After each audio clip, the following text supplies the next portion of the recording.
Right now, closing arguments are underway in the hush money trial of former President Donald Trump.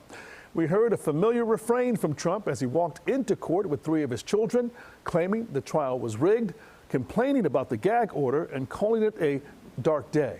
CBS News' Astrid Martinez joins us live outside the courthouse in New York City. Good morning, Astrid. What is the very latest? Good morning, Ryan. Well, as you can hear right now, some of Trump's supporters are getting pretty rowdy. And as you mentioned, closing arguments are underway.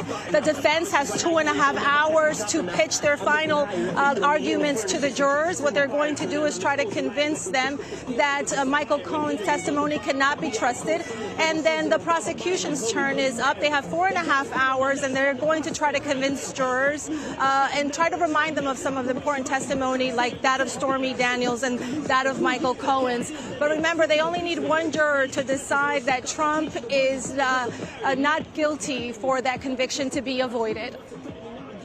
Soon, the fate of former President Donald Trump will be in the hands of a Manhattan jury following today's closing arguments. I've been indicted by the government on 91 different things. In this case, prosecutors have charged Trump with 34 counts of falsifying business records, which they say was done to conceal repayment to his former fixer, Michael Cohen, after Cohen made so-called hush money payments to adult film actress Stormy Daniels. This all in an effort to hide an alleged past sexual encounter between Trump and Daniels ahead of the 2016 presidential election. Trump has pleaded not guilty and denies the encounter. This trial is a scam. Prosecutors called 20 witnesses to the stand, including Daniels. Star witness Michael Cohen testified that Trump signed off on the payments.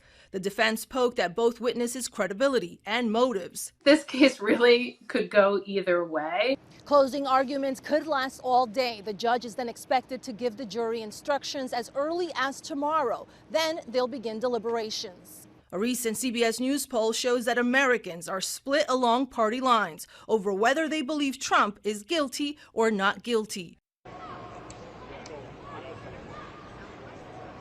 Now, each felony count that former President Donald Trump faces carries a maximum 4-year prison sentence as well as fines. If he is found guilty, that would be a first for a former president. Brian? And Astrid, we expect that verdict to come in possibly by the end of the week. Either way, how could this trial impact Trump's current presidential campaign? Well, with his base, his voting base, polls have shown that his popularity has remained pretty strong. Now, when it comes to him being in the general election, he will be allowed to run for president. However, he might be barred from voting in his home state of Florida. All right, Astrid Martinez, thanks so much. We'll see how things turn out there in New York City.